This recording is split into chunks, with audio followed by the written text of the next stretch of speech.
Title: My dad threw my 7-year-old son into a freezing lake to make him a man. A few minutes later, my son was gasping and shivering.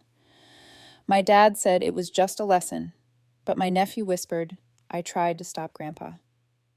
20 minutes later, we were rushing to the emergency room, and everything changed. Script: My dad threw my 7-year-old son into a freezing lake to make him a man. A few minutes later, my son was gasping and shivering. My dad said it was just a lesson, but my nephew whispered, "I tried to stop Grandpa." 20 minutes later, we were rushing to the emergency room, and everything changed. The ER doors slid open, and cold air hit my wet skin like a slap. Tyler was wrapped in my hoodie, his teeth chattering so hard I could feel it through my chest. A nurse saw his lips, didn't ask questions, and snapped, "Room 3, now." I walked fast. Calm face, locked jaw. My hands were shaking so badly I kept folding the same corner of his sleeve like that would fix it. They put him on a bed under harsh lights. Blankets, oxygen, a thermometer that beeped like a warning. Then my dad walked in. Richard Pierce, dry, clean, like the lake never touched him. He clapped his hands once, loud in the hallway, and said to the nurse, "We had a little accident. Boy's roughhouse. He'll be fine." The nurse looked at me, not him. "Sir, please wait outside." My dad ignored her and leaned over Tyler's bed like he owned the air in the room. "Hey, champ," he said, too cheerful, performing.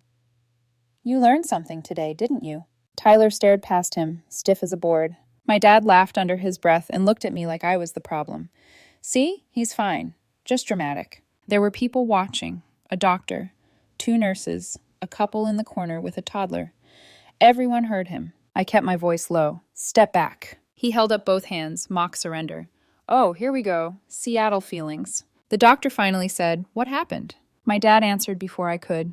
"He got scared, slipped in. I pulled him right out." He said it so cleanly, so confidently, like I wasn't standing there, soaked to the bone with my son shivering under hospital blankets. I watched the doctor's eyes flick to Tyler's fingers, still trembling, then to me. "Sir," the doctor said, sharper now, "how long was he submerged?" My dad's smile stayed glued on. Seconds. Behind my dad, my nephew Connor hovered in the doorway, pale and small for 13. His eyes kept darting between my father's back and my face.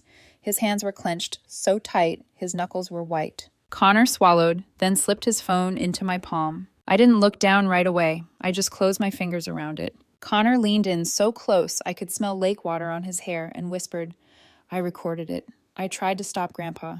My dad was still talking, still charming, still turning it into a story where he